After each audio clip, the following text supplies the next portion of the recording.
This channel does not promote any violent, harmful, or illegal activities. All content provided by this channel is meant for an educational purpose only. নমস্কার, TV nine বাংলায় আর একবার আপনাকে স্বাগত। আমি দীপ রয়েছি আপনার সঙ্গে। আরজি করে তাণ্ডবের ঘটনায় মুখ খুললেন খোদ এ রাজ্যের মুখ্যমন্ত্রী। পুলিশ যথাযথ পদক্ষেপ নেবে বললেন তিনি। তিলোত্তমার ধর্ষণ খুনে ফাঁসির সাজা হোক মন্তব্য করলেন মমতা বন্দ্যোপাধ্যায়। এর পাশাপাশি পুলিশকে নিগ্রহের ঘটনা নিয়েও সরব হলেন রাজ্যের প্রশাসনিক প্রধান। কি বললেন তিনি, শুনুন। ছাত্রছাত্রীদের প্রতি আমাদের কোনো রাগ নেই, ওরা করেনি, আমি ওদের সমর্থন করি। কিন্তু আমার রাগ হচ্ছে যারা পলিটিক্যাল পার্টিগুলো এর মধ্যে ঢুকে মানে ঘোলা জলে মাছ ধরতে নেবে, অ্যাকচুয়াল সমবেদনা চান না, আত্মার শান্তি চান না। ভিডিওগুলো দেখুন না, ভিডিওগুলো পাননি আপনারা? ভিডিওগুলো দেখলেই পেয়ে যাবেন। এত আইএকে দিয়ে এআইকে দিয়ে উল্টোপাল্টা সবার মুখ দিয়ে আর যা তা বলাচ্ছে, তৈরি করে ফেক ভিডিও। এটা ক্রাইম নয়? এগুলো তো ধরা পড়বে একদিন। অসত্য জিনিসটা বিশ্বাস করতে আমি মানুষকে অনুরোধ করছি, প্লিজ বিশ্বাস করবেন না। সোশ্যাল নেটওয়ার্কে আজকে ম্যাক্সিমাম ফেক ভিডিও চলছে। আমার ডিসি খুব অসুস্থ, ডিসি অনগ্ল্যাড হয়েছিল, তার সারা গা রক্তে ভেসে গেছে ওদের অত্যাচারে। এবং আমি যেটা শুনেছি যে আমি ভোর 4টা অবধি জেগেছিলাম, তার কারণ হচ্ছে যতক্ষণ ওকে হসপিটালাইজ করা না হয়েছে ও আনকনসিয়াস ছিল এবং মাথায় লেগে খুব রক্ত বেরোচ্ছে। তিলোত্তমা ধর্ষণ এবং খুনের অভিযোগ ঘিরে উত্তাল গোটা কলকাতা, পথে নেমেছে গোটা বাংলা। এই ঘটনায় এবার মুখ খুললেন কবি জয় গোস্বামী। একজন মেয়ের বাবা হিসাবে তিনি চিন্তিত, উদ্বিগ্ন। টিভি নাইন বাংলাকে বললেন জয় গোস্বামী। অপরাধীদের দৃষ্টান্তমূলক শাস্তির দাবি তুললেন কবি। এই ঘটনা যদি আমার মেয়ের ক্ষেত্রে ঘটতো, আমি ভাগ্যবান যে আমার মেয়ের ক্ষেত্রে ঘটেনি। গত রাত্রে শান্তিপূর্ণ আন্দোলন, তখন একদল দুর্বৃত্ত ঢুকে ভাঙচুর করে আন্দোলনকে কলঙ্কিত করার চেষ্টা করেছে। অপরাধীরা এমন দৃষ্টান্তমূলক শাস্তি পায় যাতে ভবিষ্যতে কেউ এ কাজ করতে সাহস না পায়।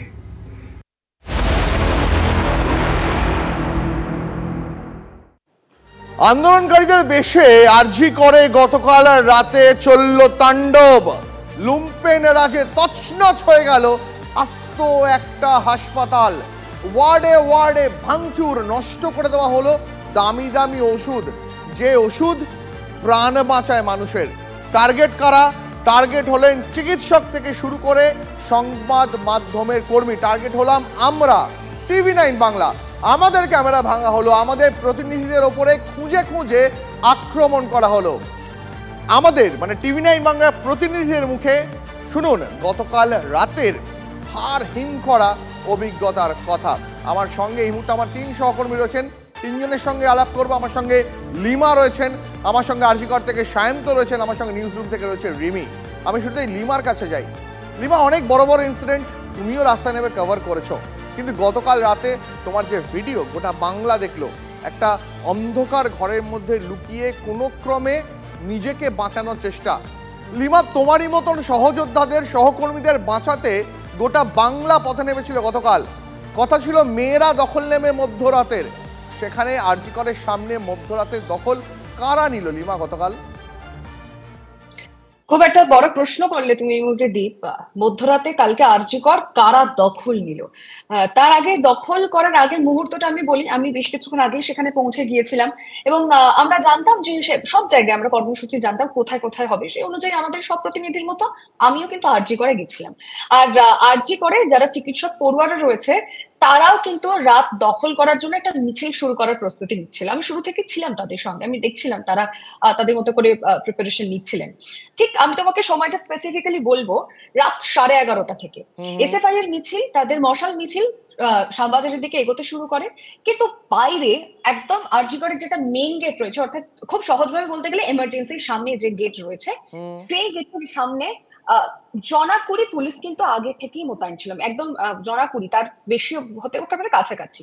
কিন্তু তার বাইরে প্রচুর সংখ্যক মানুষ, প্রচুর সংখ্যক মানুষ, আমি নিজে বারবার একবার পুলিশের সাথে গিয়ে কথা বলছি, একবার চিকিৎসকদের সঙ্গে কথা বলছি যে আপনারা কি করবেন, বাইরের তো এই অবস্থা, কারণ গেট থেকে বেরোনোর পরিস্থিতি নেই, মিছিল শ্যামবাজার যাওয়া পর্যন্ত মানে অনেক দূরের বিষয়। বলছে আমরা পুলিশকে বলছি যাতে ওরা আমাদের সহযোগিতা করে, যাতে রাস্তার একটা সাইড ব্যারিকেড করে যারা সাধারণ মানুষ তাদেরকে তারা ওই পাশে সরিয়ে দেন, আর আমরা মিছিল নিয়ে এগোবো। কিন্তু আমি চিকিৎসকদের কাছ থেকে এই বার্তা শোনার পর বাস্তব ছবিটা যখন আবার দেখতে গেলাম, আমি একটু একটু করে দেখছিলাম যারা জনতা রয়েছে তাদের মধ্যে থেকে পুলিশকে উদ্দেশ্য করে গালিগালাজ, একদম আমি পরিষ্কার দিক নিজের সামনে ছিলাম, নিজে চোখে দেখেছি রীতিমতো পুলিশকে গালিগালাজ করা হচ্ছে এবং আমাদের সংবাদ মাধ্যমের কর্মীদেরকে। এবং কালকে টোটাল এই ঘটনা, যে ভয়ঙ্কর ঘটনা ঘটে গেছে, টোটাল 3বার টিভি নাইটের টার্গেট করা হয়েছে। আমি নিজে টোটাল 4বার যেদিকে পেরেছি প্রাণ ভয় পালিয়ে ছিটকে গেছে, একদম কথায় একদম স্পষ্ট কথায় পালিয়েছি যেদিকে পেরেছি, কারণ মনে হচ্ছে সেই মুহূর্তে বাঁচতে হবে। কারণ টিভি নাইনকে যখন যেখানে দেখতে পাচ্ছে এমন একটা সময় হয়েছে যখন উন্মত্ত জনতা মানে কয়েক সেকেন্ডের মধ্যে ঠিক 11:50 পর থেকেই তারা কিন্তু গেট ভেঙে ভিতরে ঢোকার চেষ্টা করে, যে গার্ডরেল ছিল পুলিশের তরফ থেকে সেই গার্ডরেল গুলোকে ভেঙে ভিতরে ঢোকার চেষ্টা করে। পুলিশ চেষ্টা করছিল কোনোভাবে সামাল দেওয়ার, শেষ পর্যন্ত পারেনি। উন্মত্ত জনতা গার্ডরেল কার্যত তারা প্রত্যেকে মাথায় করে জনতা যখন উন্মত্ত বিক্ষোভকারী জনতা তারা যখন হাসপাতালে এই সময়টা ঢোকার চেষ্টা করে, মানে 11:55 তোমার টাইম লাইন অনুযায়ী, সেই সময় পুলিশের কোনো বড় কর্তা তারা সেখানে উপস্থিত ছিলেন? তারা হাসপাতালের গেট আটকে কোনোভাবে বাঁচানোর চেষ্টা করেছিলেন? চিকিৎসক, পড়ুয়া, আন্দোলনকারীদের? একেবারেই নয় দীপ, পুলিশের তরফ থেকে আরো ফোর্স সেই মুহূর্তে থাকা উচিত ছিল।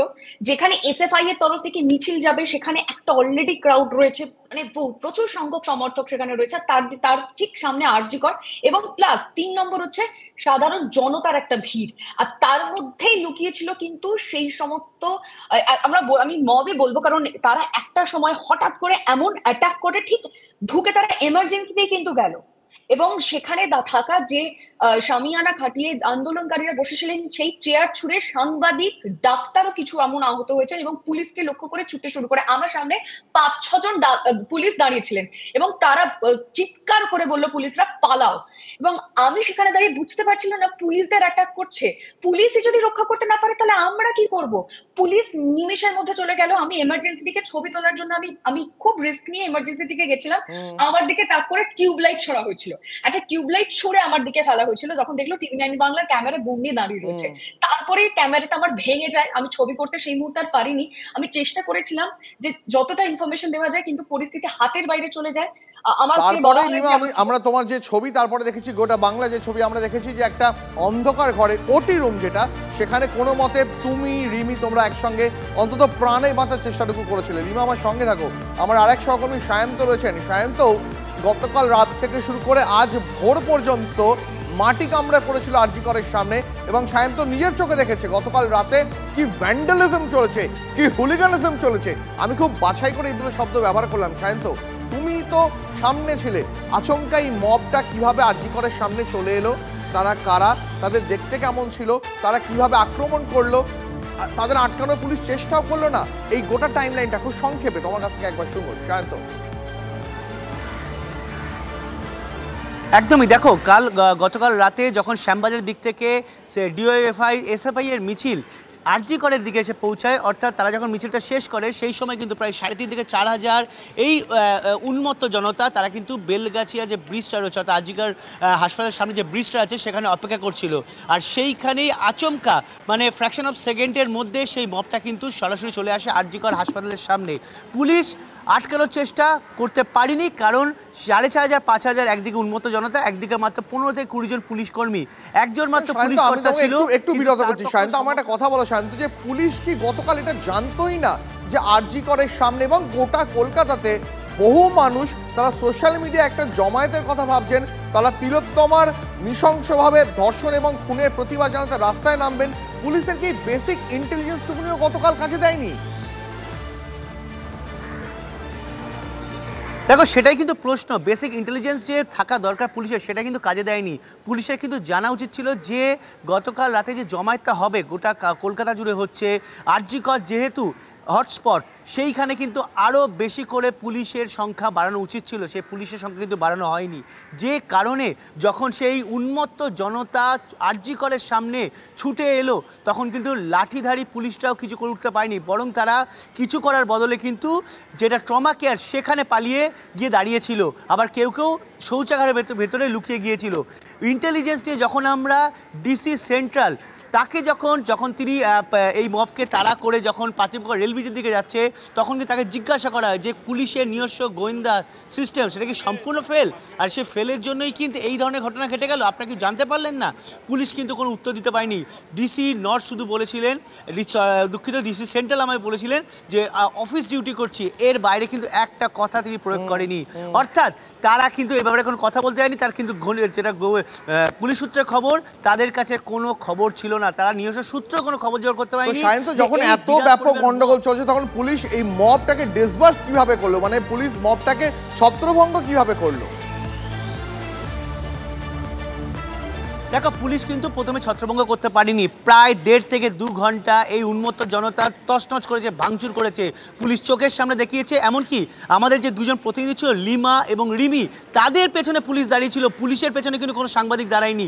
তাদের কাছে কোথাও মনে হয়েছিল যে মহিলা সাংবাদিকরা সামনে থাকলে তারা সিকিউর, সেই জায়গায় দাঁড়িয়ে অসাধারণ একটা কথা বললে এই লাইনটা সত্যি মনে রেখে দেওয়ার মতন, যে মহিলা সাংবাদিকদের পিছনে গিয়ে দাঁড়ালো পুলিশ, তাদের মনে হলো যে এইভাবে তারা অন্তত বাঁচতে পারবে। শান্ত, আমার সঙ্গে থাকো, আমি আমার আরেক সহকর্মী আমাদের এই গোটা আলোচনার মধ্যে সব থেকে যে ছোট আমাদের মধ্যে রিমির কাছে যাই। রিমি, গতকাল রাতে আমি তোমাকে দেখলাম একটা ছোট্ট ওটি রুমের মধ্যে কোনো রকমে কুকুরে তুমি রয়েছো, সেখান থেকে একটা ভিডিও রেকর্ড করতে পেরেছো এবং তোমার বাড়ির যারা তোমার পরিবার তারা অত্যন্ত উদ্বিগ্নভাবে বারবার তারা ফোন করছিলেন। কেমন কেটেছে ওই কয়েকটা মিনিট, যদি একটু সংক্ষিপ্ত আকারে দর্শকদের সামনে তুলে ধরো। দেখো, রাত তখন 12:30, আমি শ্যামবাজার থেকে মুভ করে যাই আরজি করের দিকে। আরজি করের মেন বিল্ডিং, তার এক পাশে হচ্ছে এমার্জেন্সি বিল্ডিং, সেটা যাচ্ছে ডান দিকে, মাঝখানে রয়েছে মঞ্চ এবং বাঁ দিকে রয়েছে ট্রমা সেন্টার। এমার্জেন্সি বিল্ডিংয়ে তখন চুর মার চলছে, একটাও পুলিশ কোথাও দেখতে পাইনি। আমরা ফার্স্টে বুঝতে পারিনি, আমি এবং আমার ক্যামেরা পার্সন মৃন্ময় আমরা ঢুকে যাই এমার্জেন্সির দিকে এবং এমার্জেন্সির দিকে তখন ভাঙচুর তাণ্ডব লীলা।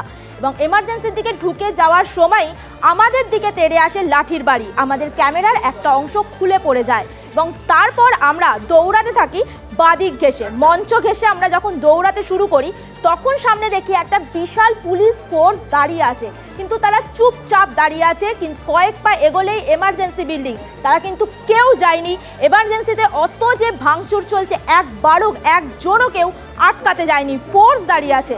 আমরা ওই ফোর্সের দিকেই দাঁড়িয়ে পড়ি, আর কোথাও কি করব বুঝতে না পেরে ফোর্সের দিকে যখন আমরা দাঁড়ালাম ঠিক সেই সময় আর তার থেকে 4-5 মিনিটের মধ্যেই ওই মবটা এই দিকে আসে এবং ট্রমা সেন্টারের দিকে যখন ভাঙচুর চালানোর জন্য তারা আসে তখন তারা এবং পুলিশ কর্মীরা ওরা দাঁড়াতে থেকে তারা কোনো রকম কোনো সহযোগিতার হাত না বাড়িয়ে, সুরক্ষা না দিয়ে পুলিশ কর্মীরা আমাদের সাথে দৌড়াতে শুরু করে এবং আমরাও পুলিশের ওরকম দৌড়ানো দেখে ভয় পেয়ে যাই। তারপর আমরাও দৌড়াতে শুরু করি ট্রমা সেন্টারের দিকে এবং যে যেমনভাবে পেরেছে হসপিটালের স্টাফরা, আমরা সাংবাদিকেরা, ক্যামেরাম্যানরা, এক একজন এক এক দিকে, পুলিশ কর্মীরা সহ আমরা দ্রুত বেগে যেখানে যে পারি সেফ একটা জায়গায় যাওয়ার চেষ্টা করি। তারপরেই সত্যি মনে হচ্ছে যে আমরা যে লক্ষ্য নিয়ে মধ্যরাত দখল করতে আমাদের সহযোদ্ধাদের পাশে দাঁড়াতে গিয়েছিলাম, আমাদের সেই লক্ষ্য বোধহয় অপূর্ণই রয়ে গেল। সত্যি, কিন্তু তোমাদের সাহসকে লিমা, রিমি, সায়ন্ত, আমার যে 3 সহকর্মী এবং আমার অন্যান্য সহকর্মী যারা গতকাল রাতভর থেকে শুরু করে আজ ভোর পর্যন্ত আরজি কর সংক্রান্ত সব খবরের সব আপডেট এই গোটা বাংলার মানুষের সামনে তুলে ধরেছে, তাদের প্রত্যেককে অনেক অনেক ধন্যবাদ। এটা হাসপাতাল না শ্মশানপুরি বোঝা মুশকিল। দণ্ডভণ্ড ভাঙচুর একটা সরকারি হাসপাতালে, আন্দোলনকে অন্যদিকে ঘুরিয়ে দেওয়ার জন্যই কিন্তু বহিরাগতদের হামলা। আমি আর রিমি ওটির পাশে একটা ঘরে অন্ধকার করে লুকিয়ে আছি। ব্যারিকেডের ওপারে দাঁড়িয়ে আছে যে ভিড়টা, তারা কিন্তু একটা কথাই বলছেন, উই ওয়ান্ট জাস্টিস। আরজি করার ঠিক সামনে দাঁড়িয়ে রয়েছে, দেখতে পাচ্ছেন প্রত্যেকটা অবস্থায় রয়েছে পুলিশ। সমস্ত কিছু ভাঙচুর করে দেওয়া হয়েছে, পুলিশের যাবতীয় গুরুত্বপূর্ণ নথি নষ্ট করে দেওয়া হয়েছে, পুলিশের লাঠিচার্জ শুরু হয়েছে, সিপি আশেপাশে লাঠিচার্জ।